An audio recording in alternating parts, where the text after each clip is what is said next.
Bienvenidos a la Noche Infinita. Antes de comenzar, cuéntanos en los comentarios desde dónde nos escuchas y qué temáticas te gustaría que exploremos en el futuro. Leemos cada mensaje con atención y siempre tomamos en cuenta sus sugerencias para los próximos relatos. Sin nada más que decir, comencemos. No era mi primera noche en esa estación de servicio, pero sí fue la última. Me llamo Gilberto. Soy operador de tráiler desde hace más de 17 años. Recorro rutas largas por todo el país, de norte a sur. Ese día venía desde Chihuahua con destino a Mérida, transportando maquinaria pesada. Cuando llevas tanto tiempo manejando, aprendes a leer el cansancio en el cuerpo como si fuera un tablero de luces encendidas. Y esa noche todas estaban parpadeando. El reloj del tablero marcaba las 2:27 de la madrugada. La carretera estaba desierta, solo la luz intermitente del remolque y el rumor constante de las llantas en el asfalto me mantenían en esa especie de trance en el que uno conduce más por costumbre que por conciencia. Decidí detenerme en una estación de servicio que ya conocía, una que está a las afueras de Ciudad del Maíz, San Luis Potosí. Nunca fue una estación bonita. Tenía el típico Oxxo pegado, un par de bombas viejas de gasolina, baños que daban lástima y un estacionamiento amplio donde los traileros nos apilábamos como si fuéramos fichas de dominó esperando turno. Pero era funcional, y en esas horas no se busca más que eso. Un lugar para apagar el motor y dormir con la esperanza de no despertar con las llantas ponchadas o sin diésel en el tanque. Apagué el tráiler en el carril más alejado de las bombas, estacionado paralelo a otro camión refrigerado. Todo estaba en calma. Afuera, el viento silbaba entre los remolques estacionados. Algunos motores seguían encendidos, vibrando suavemente, como si los conductores se hubieran quedado dormidos con el aire acondicionado encendido. Bajé a estirar las piernas. Me acerqué al Oxxo para comprar un café y un sándwich, de esos que saben igual de mal a cualquier hora del día. La tienda estaba vacía. Solo un cajero joven, con ojeras hasta el cuello y cara de querer estar en cualquier lugar menos ahí, me atendió sin decir palabra. La música de fondo era apenas audible.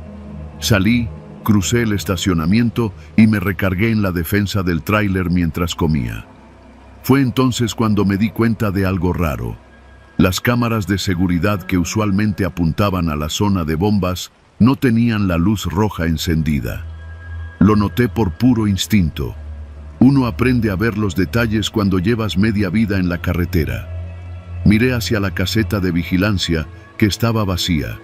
No había ni guardia, ni personal de Pemex, ni nadie. Solo los tráileres dormidos y la oscuridad de la carretera. Se fue a echar un coyotito, pensé. Terminé mi café, me metí al camarote, cerré los seguros y traté de dormir. Pero no pude. Algo, no sé qué, me mantenía despierto, y no era la cafeína. Desde la pequeña ventanilla lateral vi movimiento. Al principio pensé que era el chofer del tráiler vecino bajando al baño. Una figura oscura caminó entre los remolques, lenta, sin prisa, pero algo me pareció raro. No era un trailero, no vestía como uno, no traía chaleco, ni lámpara, ni nada que le ayudara a moverse entre las sombras. Me incorporé y entreabrí la cortina del camarote. Vi cómo esa figura se acercaba a uno de los camiones estacionados a 2 filas de distancia. No hizo ruido. Caminaba como si ya conociera el terreno. Se acercó por el lado del copiloto, se agachó y empezó a hacer algo con las manos. No distinguía bien, pero por la postura y los movimientos, juraría que estaba manipulando la válvula del tanque de combustible. Mi primera reacción fue abrir la puerta y gritarle algo, pero algo me detuvo. El silencio, la oscuridad, el hecho de que las cámaras no funcionaban, todo eso me pareció una advertencia. Si ese cabrón estaba robando diésel o algo peor, no sería la primera vez que un conductor se mete a defender su carga y termina con una navaja en el cuello. Apreté los dientes, saqué mi celular y traté de tomarle una foto, pero no servía de nada. Estaba demasiado lejos y la figura no tenía rostro, solo un perfil delgado, encorvado, que parecía escarbar con desesperación. Decidí grabar video en silencio. Al menos eso. Pero lo que pasó después fue lo que me terminó de revolver el estómago. Del lado opuesto del camión que estaba manipulando, otra figura salió gateando, como un perro. Literal. Caminaba en 4 puntos, rápido, como si esperara una orden. En la oscuridad vi que llevaba algo en la mano, una linterna pequeña y lo que parecía un cuchillo o herramienta metálica. Mi respiración se cortó. Esa no era una pareja de ladrones improvisados. Sabían lo que hacían. Eran 2, al menos, y se estaban moviendo de camión en camión con total impunidad. Volteé hacia la caseta de vigilancia. Seguía vacía. Marqué al número de emergencia de la estación, que venía pintado en un letrero junto a los baños. Nada. Nadie contestó. Guardé el teléfono y empecé a preguntarme si debía arrancar y largarme. Pero, ¿y si ya habían marcado mi camión? ¿Y si estaban esperando que yo saliera para interceptarme? Tenía el corazón latiéndome en la garganta. Me metí más al fondo del camarote y apagué el pequeño foco interior. Me quedé en silencio absoluto.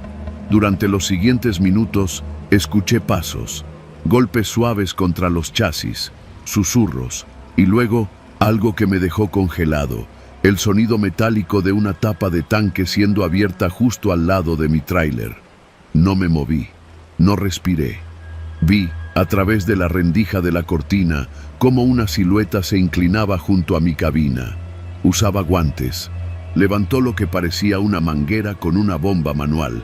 El ladrón estaba vaciando el tanque. El diésel no se derramaba, sabía lo que hacía. El impulso de salir y gritarle fue fuerte, pero recordé el cuchillo del otro, y entonces, de golpe, escuché una voz. «¿Qué haces, cabrón?», gritó alguien desde el otro lado del estacionamiento. Luces de una linterna se encendieron. Una figura bajita, con uniforme de Pemex, corría con la lámpara agitada en la mano. Los 2 ladrones corrieron. Se esfumaron entre los camiones como ratas. Yo salí del tráiler solo cuando estuve seguro de que se habían ido. Me acerqué al tipo del uniforme. Era un empleado que recién había llegado a cubrir al turno anterior. Había estado dormido en un cuarto trasero. Cuando le conté lo que vi, solo negó con la cabeza. «No es la primera vez», me dijo, casi resignado. «Esos cabrones vienen por la madrugada, cada vez que las cámaras fallan. Y esta noche nos quedamos sin luz en el sistema desde las 12:30. Le mostré el video que había grabado. Apenas se veían sombras, pero él asintió. «Esos mismos. Ya se cargaron a 2 compañeros. Uno lo apuñalaron por intentar detenerlos.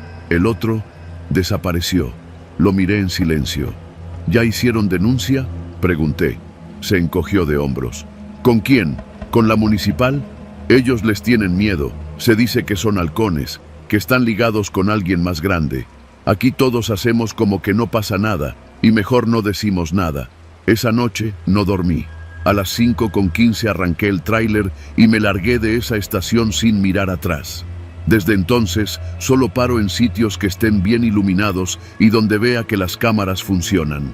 Porque si se apagan, si las cámaras no graban, lo que pasa en esa oscuridad puede ser algo de lo que no se vuelve. Y yo, por suerte, sí volví».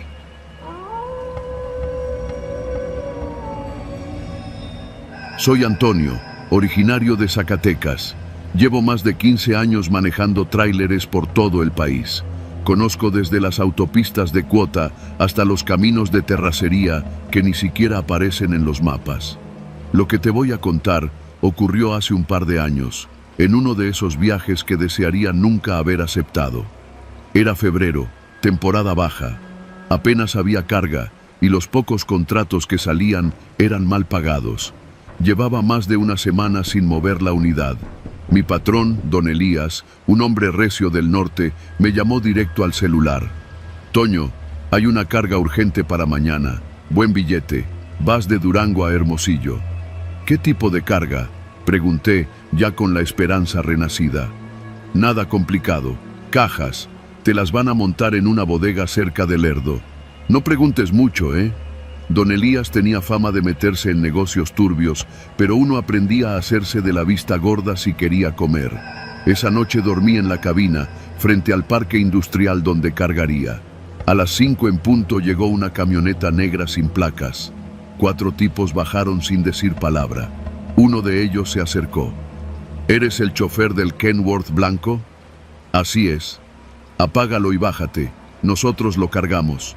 Tú solo esperas. ¿Entendido? Tenía el uniforme del sindicato de transportistas, así que no objeté. Me alejé unos pasos mientras lo hacían. Subieron unas cajas largas, como de madera vieja. Me llamó la atención que fueran tan pesadas. El tráiler se hundió de inmediato. Los tipos se movían con rapidez y en silencio, como si supieran perfectamente lo que hacían. Tardaron menos de 15 minutos. «Todo listo», me dijo uno de ellos, entregándome un folder. «Aquí están los papeles. No te salgas de la ruta, no te detengas. Y si te para la poli, no abras el remolque por ningún motivo». Lo miré fijamente, esperando algún gesto que me dijera que era una broma, pero el tipo ni parpadeó. Me dieron una hoja de ruta con una lista de gasolineras para detenerme, todas específicas, marcadas con bolígrafo azul, y una instrucción subrayada 2 veces. No abrir, no revisar, no mover nada. Arranqué con el estómago revuelto. A esa hora apenas clareaba el cielo. Tomé la carretera rumbo a Durango capital, para luego seguir hacia Chihuahua y cruzar a Sonora por Moctezuma. Un trayecto largo, pero conocido. Los primeros kilómetros los recorrí en silencio, con la radio apagada. No dejaba de pensar en las cajas, en su forma, en el peso, en el tono de voz del tipo que me dio la instrucción. Ya en la autopista, traté de calmarme. Me convencí de que podían ser cosas robadas, electrónicos, armas, lo que fuera. Mientras no fueran drogas, me daba igual. Pero algo no encajaba. La hoja de ruta estaba demasiado detallada, demasiado exacta. Nadie se toma tantas molestias con un embarque común. Mi primera parada fue en una gasolinera a las afueras de Hidalgo del Parral. Al bajarme para cargar combustible, el despachador me saludó con una sonrisa fingida. «Eres el de la carga nocturna, ¿verdad?» No supe qué responder. Asentí. El tipo solo dijo: «Ya está pagado, solo llena y sigue». Me subí al camión con el corazón latiéndome fuerte. ¿Cómo sabían que iba a llegar? ¿Quién había pagado la gasolina? Las siguientes horas conduje con el cuerpo tenso. Evité las casetas de revisión federal usando las salidas indicadas en la hoja. Ni un solo retén, como si el camino hubiera sido despejado para mí. Al llegar a un punto entre Camargo y Delicias, escuché un golpe seco dentro del remolque, como si algo o alguien hubiera caído. Me orillé de inmediato, bajé con el alma en un hilo y di la vuelta hasta la puerta del remolque. Me debatía entre abrirla o no, pero la instrucción seguía fresca en mi cabeza. No abras por ningún motivo. Me quedé ahí, sintiendo un aire frío que no venía del clima. No había viento. El golpe había sido real. El tráiler no estaba mal cerrado. El candado de seguridad seguía intacto. Me forcé a regresar a la cabina. Volví a conducir, pero ya no era el mismo viaje. El silencio dentro del remolque me quemaba los oídos.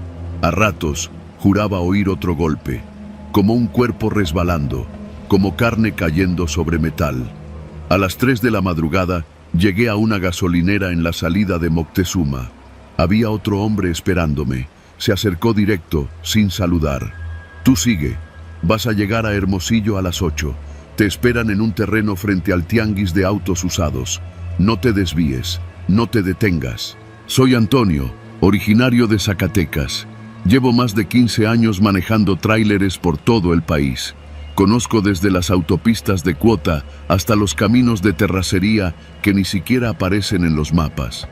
Lo que te voy a contar ocurrió hace un par de años, en uno de esos viajes que desearía nunca haber aceptado. Era febrero, temporada baja. Apenas había carga y los pocos contratos que salían eran mal pagados. «¿Qué llevo?», le pregunté por primera vez. No me respondió, solo repitió: «No te detengas». Volví al camión con un temblor que no me podía quitar de encima. Encendí el estéreo para distraerme. Música norteña. Mala idea. La voz del cantante hablaba de tumbas abiertas y caminos sin regreso. Amanecía cuando por fin llegué al lugar indicado. Un terreno baldío con un portón oxidado.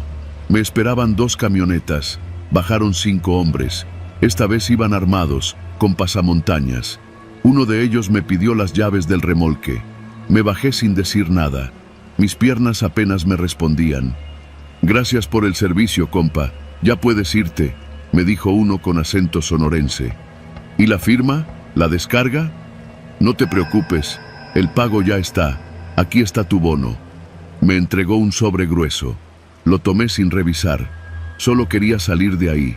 Cuando ya estaba a punto de subirme a la cabina, escuché un grito desde la caja. «Uno se movió. Todavía está tibio». Me congelé. Mis manos se soltaron del volante. La sangre me zumbaba en la cabeza. «Sáquenlo primero. Los otros ya están fríos», dijo alguien más. No vi más. Arranqué el tráiler y me fui. Conduje sin parar hasta llegar a un motel de paso en Magdalena. Apagué el motor y me encerré en el baño del cuarto. Vomité todo lo que traía dentro. Lloré, grité, me odié. Estuve 2 días sin responderle a don Elías. Cuando al fin le contesté, solo me dijo: «Buen trabajo, Toño. Si te vuelven a pedir, ¿te avientas otra?». Le colgué sin decir nada. Vendí el tráiler ese mismo mes. Me fui a trabajar de guardia nocturno a un fraccionamiento en San Luis Potosí. Nunca más manejé un camión. Lo que llevé esa noche eran cuerpos, cadáveres, víctimas, tal vez migrantes, tal vez ejecutados. No lo sé, y no quiero saberlo, pero cada vez que escucho un golpe seco, aunque sea una rama cayendo o una caja mal acomodada, algo dentro de mí se rompe. Esa fue la última carga que llevé, y la única que me sigue pesando hasta hoy.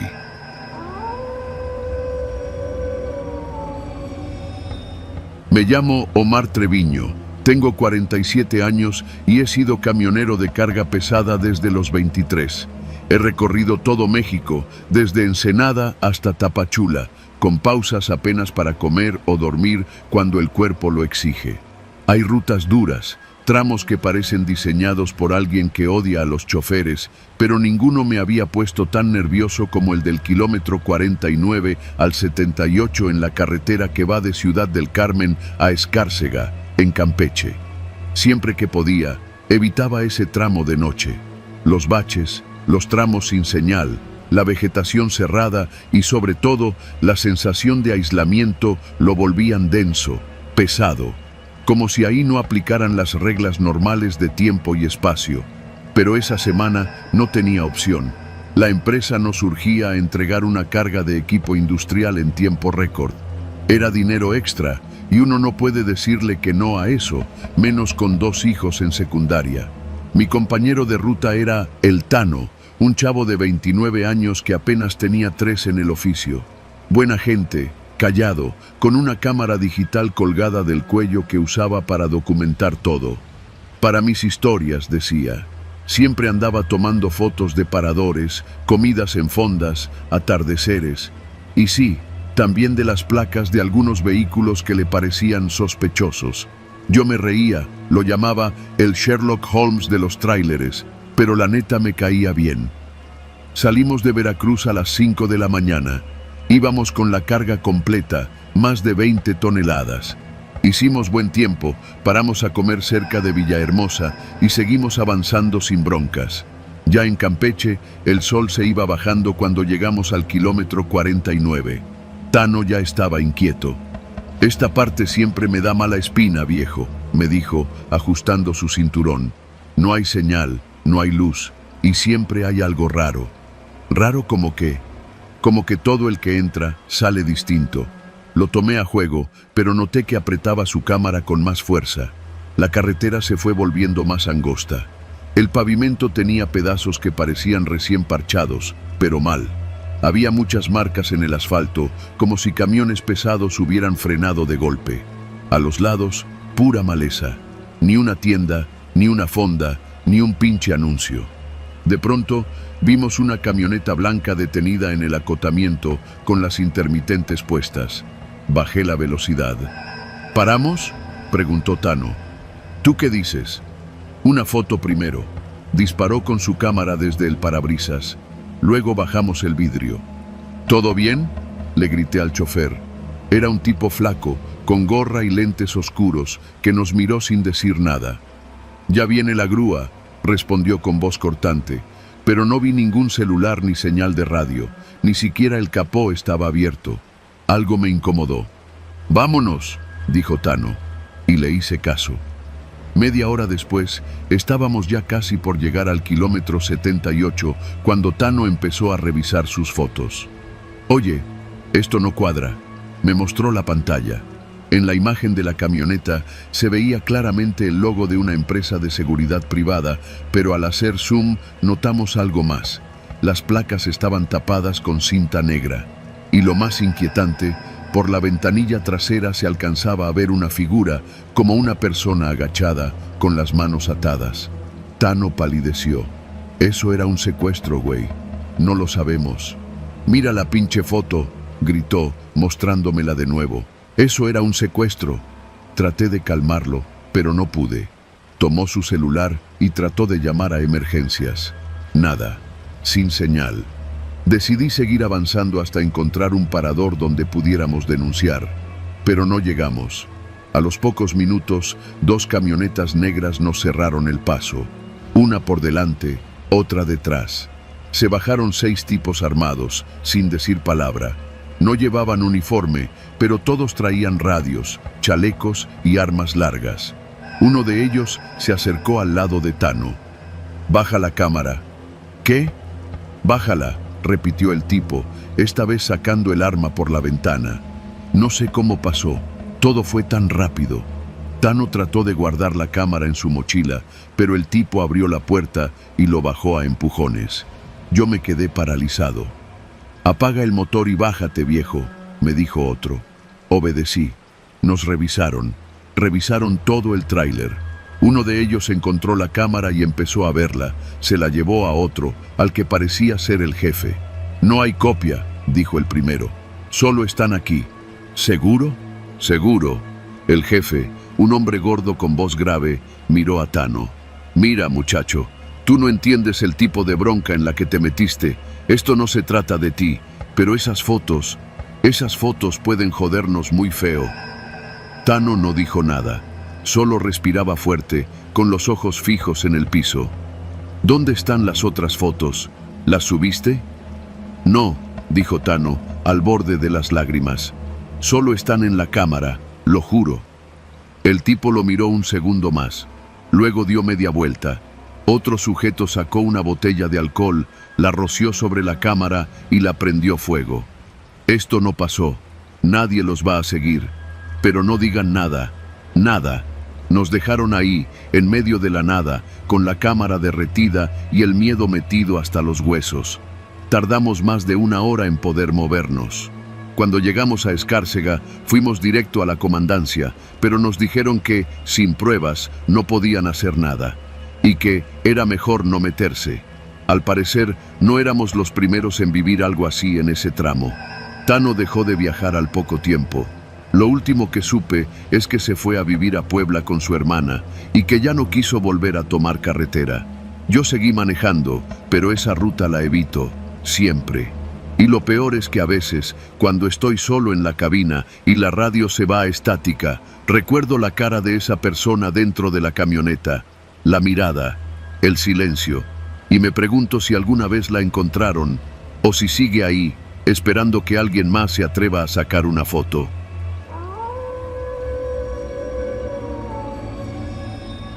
Me llamo Alberto Márquez, tengo 38 años, esposa, un hijo y menos de 2 meses en la empresa de transportes Carga del Norte. Es de esas que te mandan hasta donde el diablo perdió el nombre, con tal de no dejar varado ningún contenedor. Cuando entré, me advirtieron, aquí se gana bien, pero uno nunca sabe qué va a llevar. Me reí en su momento, pensé que exageraban. Mi primer viaje largo fue desde Monterrey hasta Huejutla, por la ruta 85. Era un trayecto demandante pero relativamente seguro. O eso me dijeron. Llevaba una caja seca, sin logotipos, sellada, con papeles en regla. El despacho fue normal, pero me llamó la atención que me entregaron el manifiesto ya impreso, sin que pudiera ver la carga al interior. Confidencial, dijeron. Solo firmé. No era cosa rara. Muchas empresas mandan electrónica o partes de maquinaria cara con discreción para evitar robos. Salí un viernes por la tarde. El camión estaba en buen estado, recién alineado, diésel lleno, radio nuevo. Estaba contento, la neta. Iba a hacer un buen pago y tenía todo el fin de semana para rodar sin prisas. Pero ni bien crucé Linares, algo comenzó a sentirse extraño. Primero fue un olor. No lo noté de inmediato porque fumé 2 cigarros seguidos, pero al llegar al primer retén militar, el soldado que me pidió abrir la ventana arrugó la nariz. Revisó los papeles, me preguntó qué llevaba. Le mostré el manifiesto y me dejó pasar sin abrir la caja. Pásale, patrón. No se detenga en la sierra, ¿eh? Mejor aváncese de largo. Esa advertencia me quedó zumbando en la cabeza. ¿Por qué me dijo eso? Continué. La noche me cayó entre San Roberto y Ciudad Mante. En esa parte, la carretera se estrecha, llena de curvas y tramos donde la señal del celular desaparece por completo. Iba oyendo corridos bajito, con los ojos atentos a los reflejos del asfalto, cuando escuché un golpe seco atrás, como si algo dentro de la caja hubiera caído. Me orillé. No quería, pero era protocolo. Bajé con mi lámpara. Rodeé el tráiler y, como esperaba, los sellos seguían intactos. No podía abrir la puerta sin romperlos, así que solo me aseguré de que la estructura no tuviera daños. Nada. Todo en orden. Volví a subir y apenas pasaron unos 5 minutos, volvió a sonar. Esta vez fue más fuerte. No un golpe de algo cayendo, sino como si alguien o algo se hubiera movido con fuerza contra una de las paredes metálicas. Frené en seco. Encendí las luces de emergencia. Me bajé, encabronado, pensando que tal vez habían cargado algo mal asegurado y que si la mercancía se dañaba, me lo iban a descontar. Revisé todo otra vez. La caja parecía tener un leve abombamiento hacia afuera, como si se hubiera expandido por dentro. Eso sí me dio miedo. ¿Estaría cargando algo químico? ¿Algo peligroso? Pensé en llamar a mi supervisor, pero no había señal. Decidí seguir. No iba ni 20 minutos más adelante cuando comenzó un sonido nuevo. Era más bajo, constante. Parecía como si alguien raspara las paredes metálicas por dentro. Lento, desesperante. No podía estar oyendo eso. Apagué el radio. Bajé la velocidad. No era mi imaginación. Una línea de garras invisibles arañaba los costados del tráiler. 1, 2, 3 veces. Luego, silencio. Estuve a punto de regresarme, pero la carga estaba sellada, los papeles firmados. La instrucción era clara: entregar sin detenerse.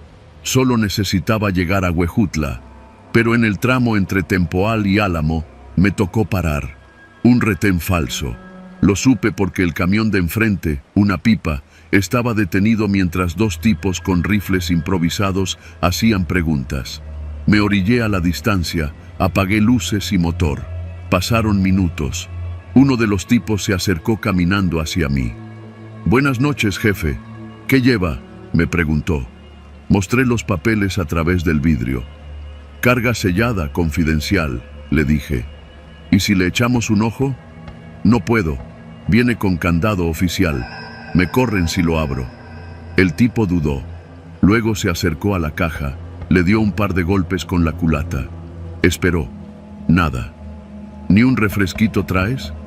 «En la hielera, ahí atrás del asiento. Échese uno». El tipo sacó una botella, me dio una palmada en el hombro y se fue. La pipa siguió su camino.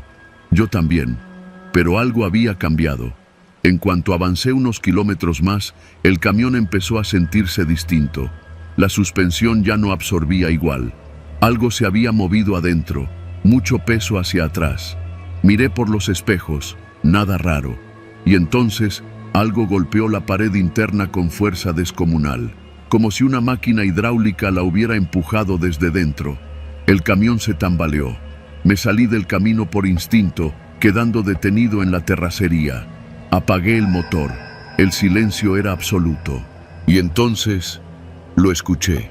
Voces, apagadas, como si alguien hablara dentro del contenedor. palabras deformadas, en susurros, pero eran varias, no una, no dos, eran muchas. No es posible, me dije, pero las voces estaban allí.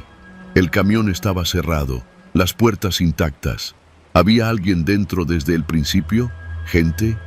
Encendí el motor. Lo único que me importaba era llegar.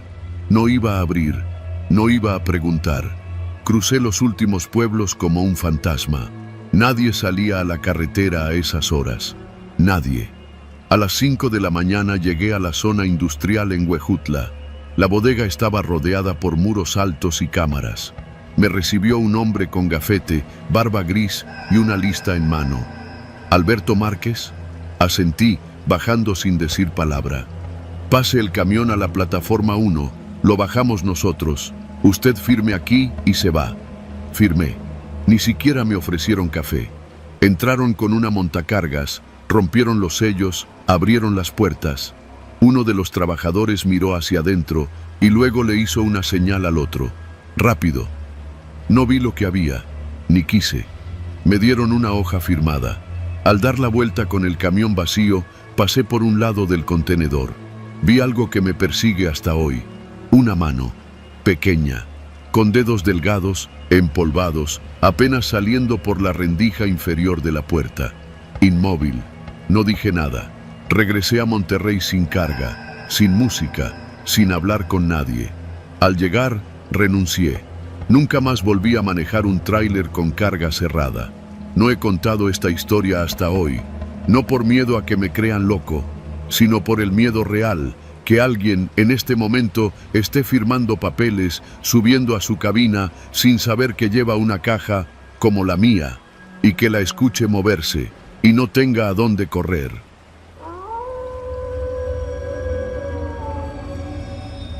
Me llamo Marcos Palacios y durante casi 8 años fui camionero de larga distancia. No era la vida más cómoda, pero pagaba bien y me daba la libertad que nunca encontré en una oficina. Conocía carreteras desde Chiapas hasta Baja California y lo que no sabía por experiencia lo había escuchado en alguna fonda a medianoche, con una coca bien fría en la mano y el tráiler estacionado junto a otros monstruos de acero. Pero si estás leyendo esto, es porque ya no manejo. Dejé todo después de lo que pasó con esa última empresa. No fue un accidente, no fue un asalto, fue algo peor. Algo que nadie cuenta porque o no lo vive para contarlo, o porque firmó el mismo contrato que yo. Todo comenzó cuando me corrieron de la línea para la que trabajaba en Jalisco. Una bronca con el sindicato que no viene al caso.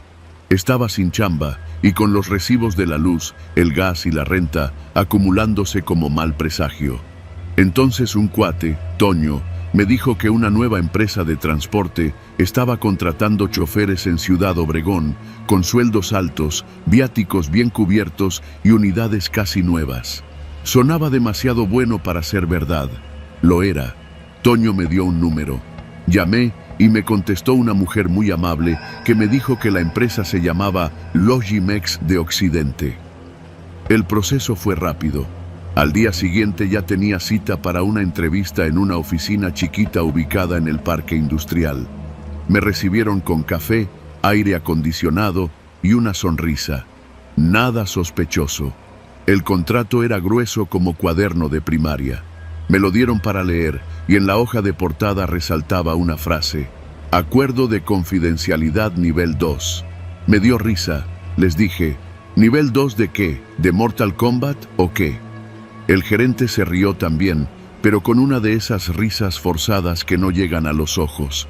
Me explicaron que la empresa tenía contratos con el gobierno, que a veces se transportaban mercancías delicadas y que por eso había reglas especiales, rutas sin paradas, entregas contrarreloj, cero comunicación con terceros durante el trayecto. Nada del otro mundo, pensé. Ya había hecho cosas parecidas para Pemex y para ciertas fábricas privadas que movían químicos. Lo que me debería haber puesto a pensar fue una cláusula enterrada al final del contrato. Decía que El incumplimiento de las reglas de la ruta autorizada podría derivar en sanciones legales, económicas y administrativas, y que, dada la naturaleza sensible del contenido transportado, la empresa se reservaba el derecho de aplicar medidas de contención extraordinarias. Lo firmé sin pensarlo mucho. Estaba desesperado. Mi primer viaje fue sencillo. Una caja cerrada con remolque refrigerado, desde Guaymas hasta un parque industrial en Saltillo, sin contratiempos. No podía abrir la caja, claro. Me lo advirtieron desde el principio. No te interesa lo que llevas, solo condúcelo. Los problemas comenzaron en el tercer viaje.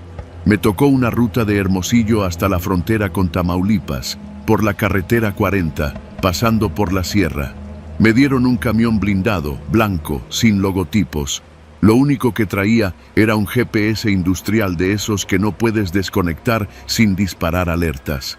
Antes de salir, me hicieron firmar otra hoja adicional. Cláusula 45, decía arriba. En resumen, la empresa me advertía que cualquier parada no programada invalidaba el seguro y que si intentaba desviar la ruta, el vehículo entraría en protocolo de anulación de seguridad. ¿Qué es eso?, pregunté. Me dijeron que era un sistema de seguridad para evitar robos, que el camión se bloqueaba solo si detectaba anomalías. Me pareció lógico, era tecnología nueva. Salí de Hermosillo a las 3 de la mañana. Tenía una lista de gasolineras autorizadas para cargar combustible, todas ubicadas cada cierta distancia. No podía usar otras. Me mandaron por tramos que conocía de sobra, pero con una ruta tan cerrada que el margen de error era mínimo. A la altura de Moctezuma, me orillé en uno de los puntos permitidos para descansar 15 minutos. Fue ahí cuando vi pasar a otro tráiler igual al mío.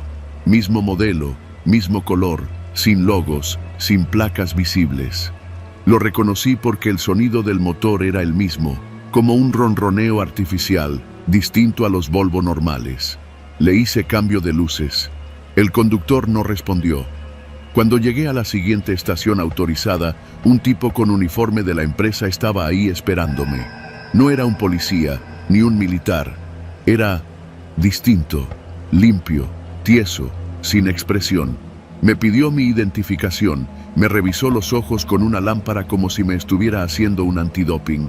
Sin decir palabra, tomó nota en una tableta y se alejó. Ahí me entró la duda. Le marqué a Toño, pero no contestó. Le mandé un mensaje preguntando si él había hecho esa ruta. Nunca me respondió. El camino siguió igual de extraño.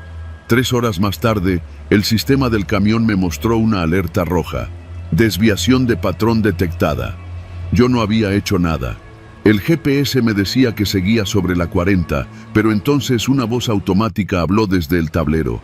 Ajuste de ruta en curso. No se detenga. Me sudaban las manos. El camión comenzó a acelerar solo. Yo no tenía el pie en el acelerador. Toqué el freno, pero no respondía. El volante se endureció. Era como si alguien más estuviera conduciendo. Me llevaron por una desviación de terracería hacia un tramo sin señal en el mapa. Pensé en saltar, en abrir la puerta, pero estaba bloqueada. El seguro estaba activado. Traté de romper la ventana lateral con una linterna, pero el vidrio no se rajó. Eran blindadas nivel 5. Después de 20 minutos, el camión se detuvo en seco frente a un tipo de hangar cubierto por lonas.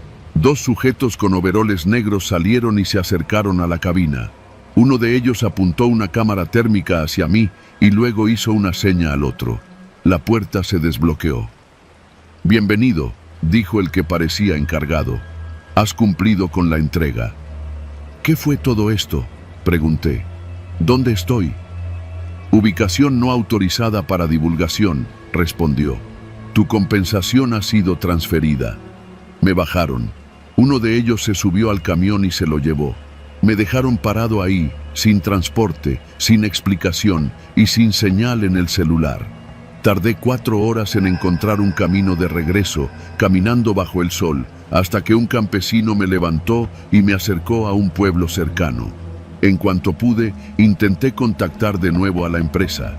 Nadie contestó. El número había sido desactivado.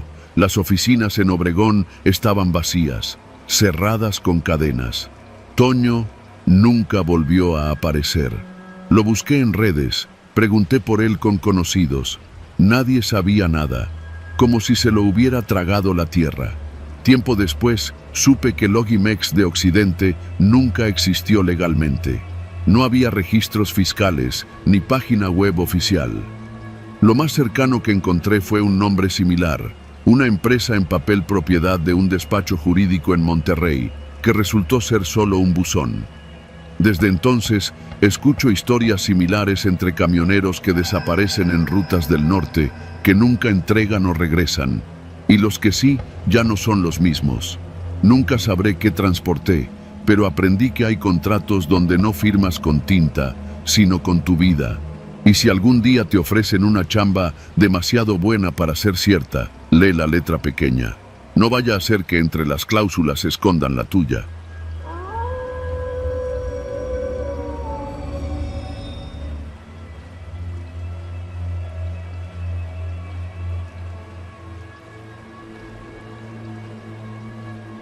Trabajo manejando un tráiler desde hace más de 15 años.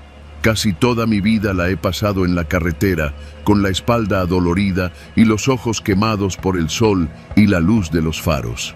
Si hay algo que uno aprende rápido en este oficio, es que hay lugares a los que no conviene entrar: bares, pensiones, gasolineras y talleres, especialmente aquellos donde no se hacen preguntas.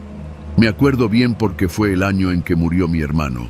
Me tocó un viaje largo desde Apodaca hasta Tapachula, llevando electrodomésticos, un cliente nuevo. No me preguntes el nombre de la empresa, ni me interesa recordarlo. Lo único que sabía era que pagaban bien, en efectivo, y que querían el cargamento entregado lo más rápido posible. El viaje transcurrió sin incidentes hasta llegar al Istmo de Tehuantepec. Fue en un tramo carretero poco transitado, entre Juchitán y Matías Romero, donde el camión empezó a hacer un ruido feo, como un traqueteo seco que no era normal. Pensé que eran los frenos. Frené en un claro a la orilla, revisé el sistema de ejes y efectivamente, un problema con la suspensión. Era algo que no podía dejar pasar. No podía arriesgarme a que el camión se descontrolara en una bajada. Saqué el celular, pero allá no había señal, ni siquiera una rayita. El sol ya empezaba a caer. Me subí de nuevo, manejé despacio un par de kilómetros más hasta que vi un letrero pintado a mano que decía Taller Mecánico, servicio completo, sin preguntas. El anuncio me pareció raro, no porque ofrecieran servicio completo, sino por lo otro, sin preguntas. Me pareció una forma rara de atraer clientes, pero también pensé que quizá era una especie de código.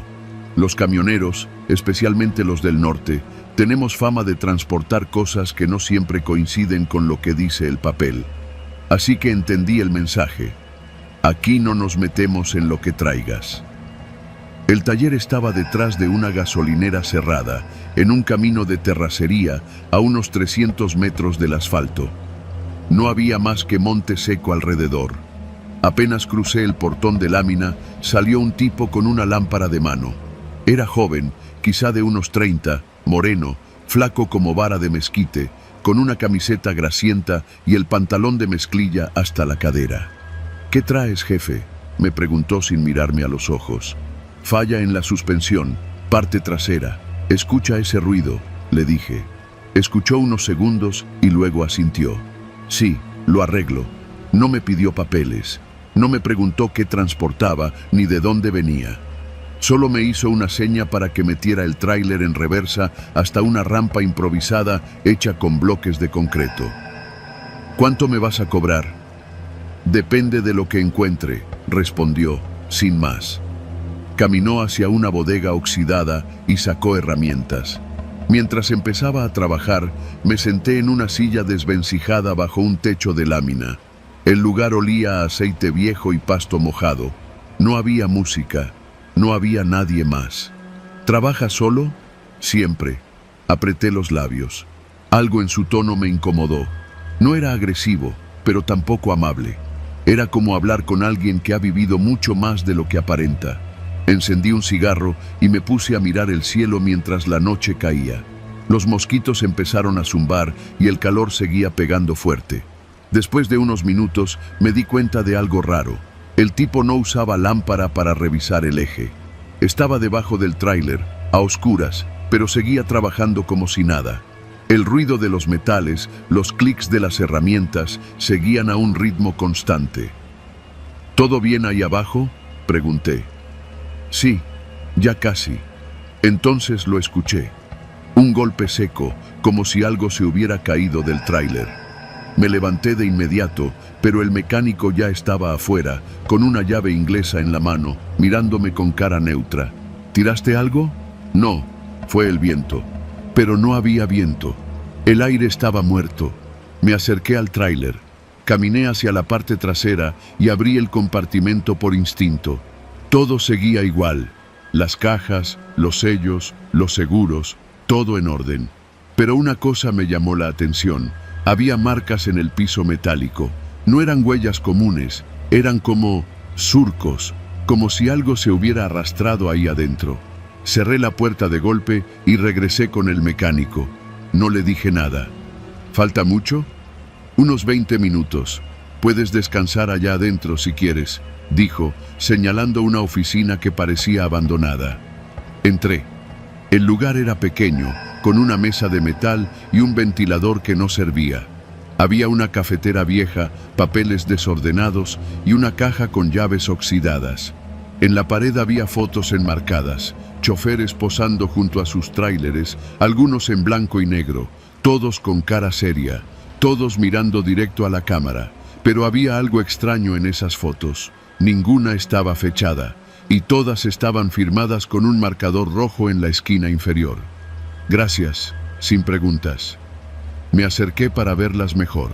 En una de ellas reconocí algo que me hizo tragar saliva. Un camión, un Kenworth color vino, el mismo que manejaba mi hermano antes de desaparecer hace 5 años. Me quedé helado. La matrícula no se veía con claridad, pero el modelo, el color, las calcas, era idéntico. Miré la cara del chofer en la foto. No era mi hermano, era otro tipo, pero algo en sus ojos, no sé, me hizo sentir como si lo conociera. Salí de la oficina sin decir nada. El mecánico estaba sentado junto a una fogata improvisada, comiendo algo de una lata. Me miró como si ya supiera lo que había visto. ¿Te suena conocido uno de los camiones de la pared? No respondí, solo lo miré. Aquí vienen muchos, algunos desaparecen, otros no. No es mi problema, dijo, encogiéndose de hombros. ¿Tú los desapareces? Yo arreglo, nada más. Lo que venga adentro no me concierne. Mi estómago se apretó. Fui hacia el tráiler. Quería largarme de ahí, no importaba si el eje estaba mal. Pero al subir, noté algo. Una caja estaba abierta. Yo no la dejé así. Me acerqué. Y entonces lo vi. Era una bolsa negra, mal cerrada. Y dentro, algo que no debía estar ahí. No lo voy a describir. Solo te digo que tenía forma humana. Y que apestaba. Apestaba a muerte. Retrocedí, sintiendo las piernas flojas. El mecánico ya estaba de pie, viéndome desde lejos. ¿Quieres que la vuelva a meter y selle la caja? Te cobro lo mismo. ¿Qué es esto? ¿Qué me dieron para transportar? Dijiste que no hacías preguntas. Yo tampoco. Es un trato justo. No pude hablar. Cerré la caja con manos temblorosas. Sabía lo que tenía que hacer. Tenía que seguir, entregar y olvidarlo todo, así como había hecho tantas veces. El mecánico terminó el arreglo, me cobró una cantidad justa y me dio un recibo sin nombre ni firma. Antes de irme, me dijo una última cosa.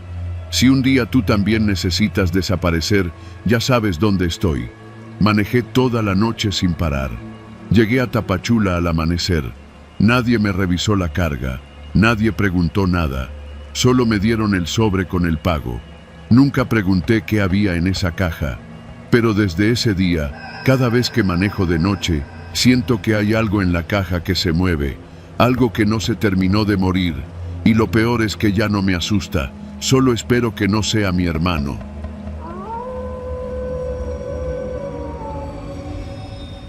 Me llamo Octavio y pasé 20 años al volante de un tráiler de doble remolque cruzando México de punta a punta.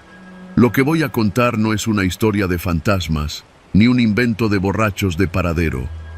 Es lo que viví una noche en la carretera 57, cerca de Matehuala, hace no tanto. La clase de cosa que uno guarda por años, enterrada en la conciencia, porque el peso de contarla puede ser más fuerte que el silencio.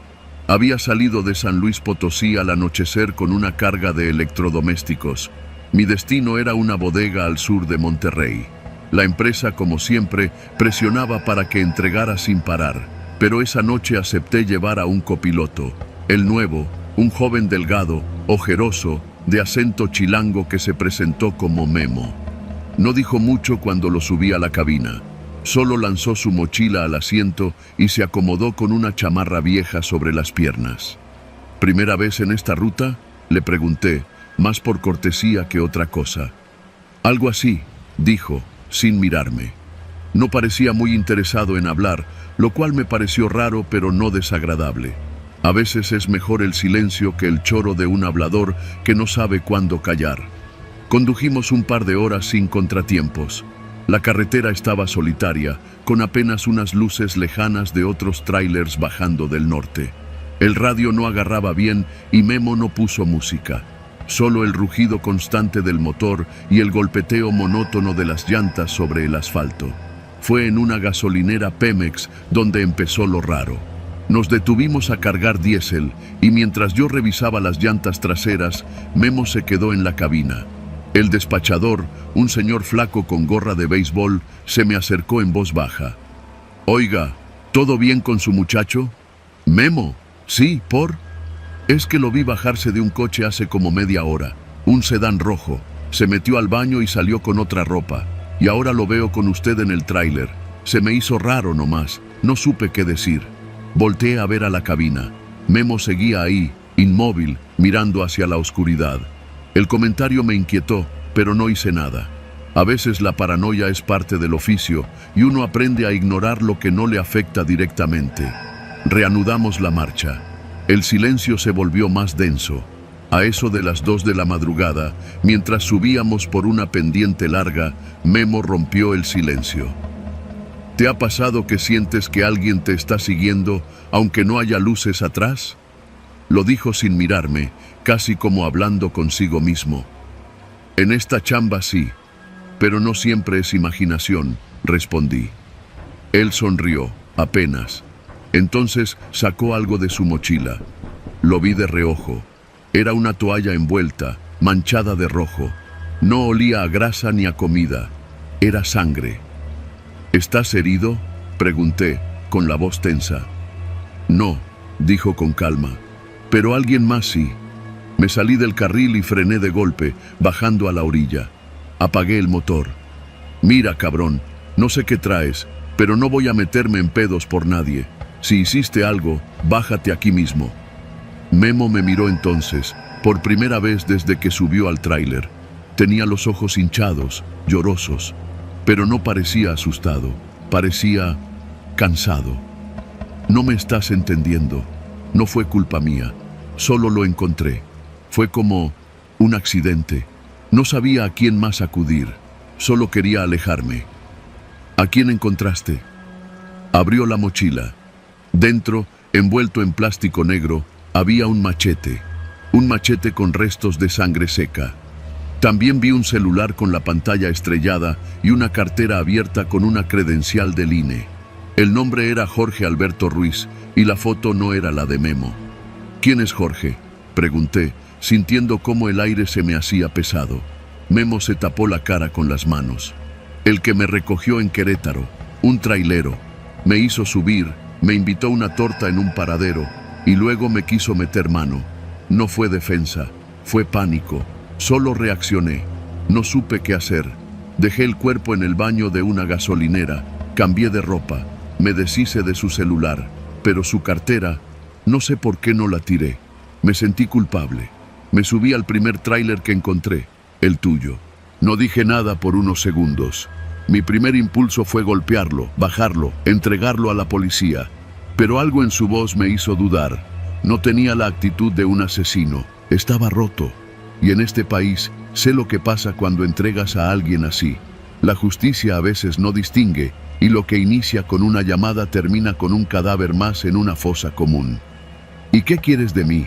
Solo llévame hasta Monterrey. Me perderé en la ciudad, no volverás a saber de mí.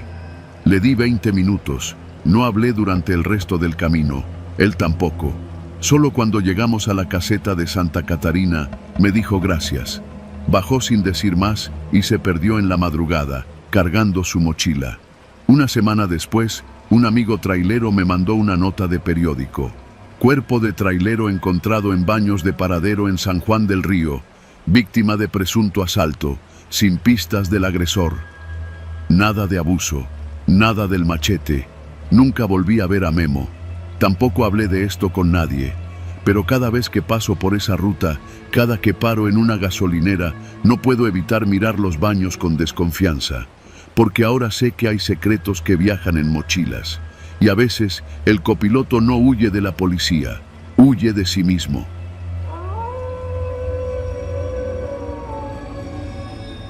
Me llamo Efraín y llevo más de 20 años recorriendo las carreteras de México. Empecé como ayudante de chofer, cargando cajas y desvelándome en cabinas que olían a sudor y Marlboro, hasta que por fin logré sacar mi propio camión. No era nuevo ni bonito, pero era mío. Lo pagué en abonos, como todo en esta vida. Y fue precisamente por un abono que casi no la cuento. Todo empezó con una decisión estúpida. Corría el año 2019 y con la pandemia encima, los trabajos se volvieron esporádicos. Las rutas pagaban poco y los gastos no perdonaban. Me atrasé con un préstamo que había pedido a un tipo en Monterrey. No era un banco ni una financiera registrada, pero los papeles parecían en regla. Me habían dicho que los hermanos Montes eran estrictos pero justos. Mentira, eran una pinche mafia con fachada de financiera. Y cuando te atrasabas, te cobraban de otra forma. No supe que estaba en problemas hasta que, un martes cualquiera, en una gasolinera de Celaya, se me acercó un chavito flaco, con camisa de cuadros y mirada sin alma. ¿Eres Efraín Solís?, me preguntó mientras llenaba el tanque. ¿Y tú quién eres? Uno que te quiere evitar problemas. Me sacó una foto impresa. Era yo, comiendo tacos en una fonda de Irapuato, con mi tráiler estacionado a la vuelta. La foto era reciente, de no más de 3 días. Los Montes están molestos, no quieren tu dinero, quieren una conversación. No dije nada. Terminé de llenar el tanque, me subí al camión y me fui. Pero ya no manejaba igual. Sentía los ojos en la nuca, como si el retrovisor ya no me mostrara autos, sino presencias. Los camioneros tenemos una regla: no preguntes más de lo necesario y no te metas en lo que no entiendes. Pero esto ya me salía de las manos. Esa noche dormí en la cabina, en un estacionamiento de trailers a las afueras de Querétaro.